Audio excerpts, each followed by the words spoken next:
Hi there, Vanagon addicts. It's Ken Wilford here at Vanagon. No, we're not going to do a video about this 2006 Jetta because I'm still waiting for a computer, but I am going to talk about a part that's off of a Vanagon. It is called the auxiliary air valve, and this is this little beast right here.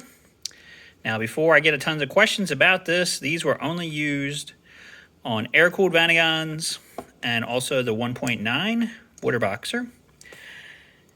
The purpose of these, okay, is so that when the van is cold, they will allow extra air into the intake. They bypass the throttle and raises the idle for a short period of time until the car warms up. So, in my experience, they actually do it in less than 2 minutes, okay, because we'll see when we test it whether it's actually working properly or not. So right now, okay, how it works, inside here is a temperature sensitive piece of metal and a heater, okay? And so the temperature sensitive piece of metal is attached to a wheel that turns, and as you look through here, you can see daylight right through this unit. And so what that is basically, it's not completely 100% open.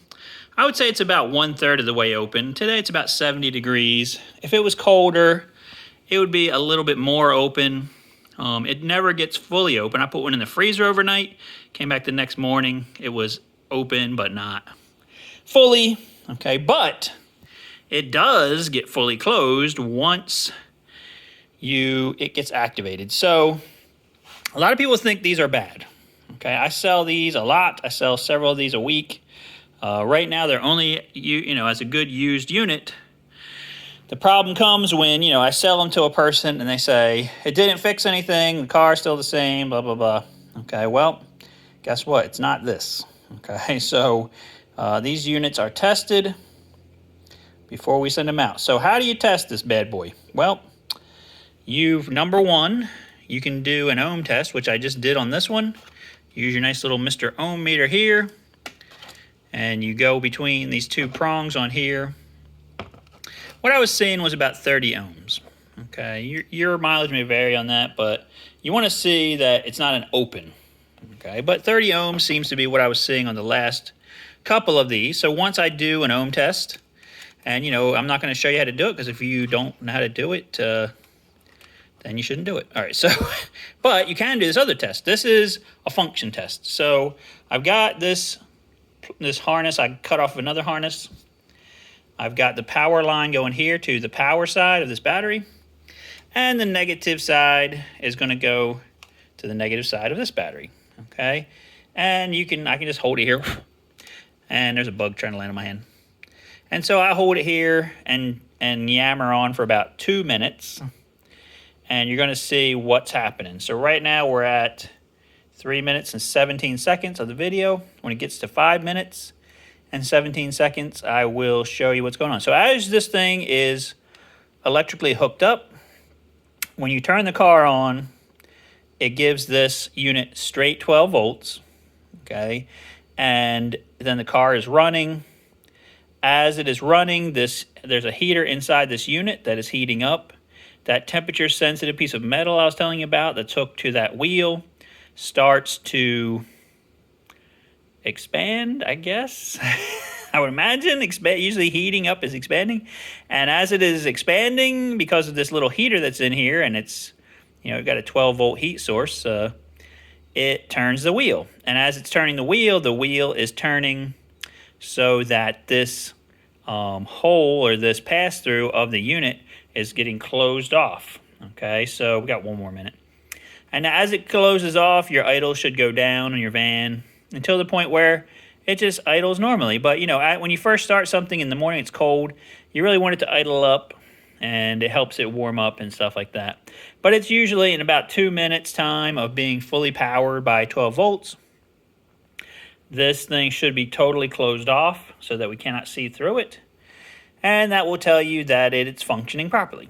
So before you run out and buy one of these, I mean, I love to sell these all day, every day, but I'll tell you the truth is, because they're only available as a used unit, there's getting to be less and less out there, and I think a lot of the used ones that are out there are still good.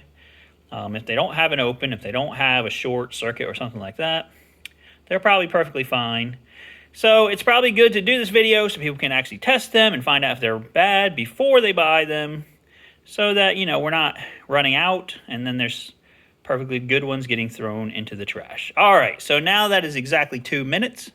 We're going to unhookify our high-tech tester off of here, unplugify it off of here, lookify through the hole-ify, and you see absolutely nothing. Okay, it is completely blocked because that wheel has turned and blocked off the hole. So, you know, why do I say about testing these things yourself? Well, because this unit is a unit that a customer sent back to me and said it was bad. It's not bad, okay? Now, there is a little nut back here, okay? You can see this one has a paint mark on it.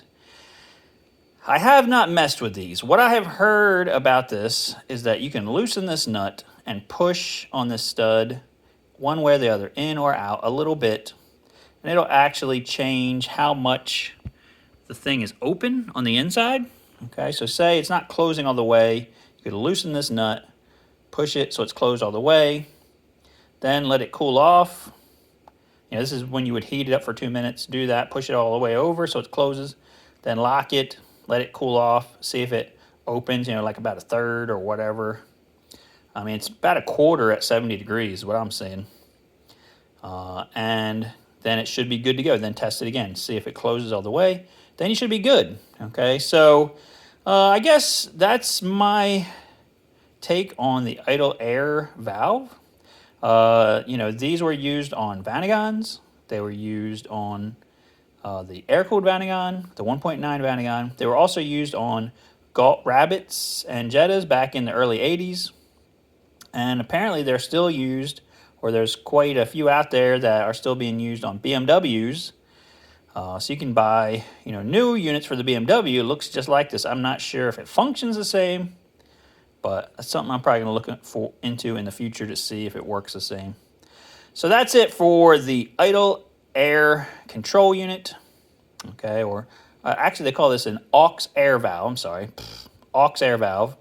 This is totally different than the one for the 2.1, so don't ask if it's the same test for that, because it's totally not. So if you have any questions, please give us a comment. Please like, share, subscribe. And let me know if you have any suggestions for new videos we can do. We can talk about other components on the engine. This unit is actually located below your air intake plenum on a 1.9. It's actually on the passenger side. So if you look kind of like below where the intake air runners are on that side, on the passenger side, the right side, with a flashlight, you'll see this plug under there, and then this unit is actually hooked to some vacuum lines. All right, so like, share, subscribe, guys. We'll see you guys on the next video.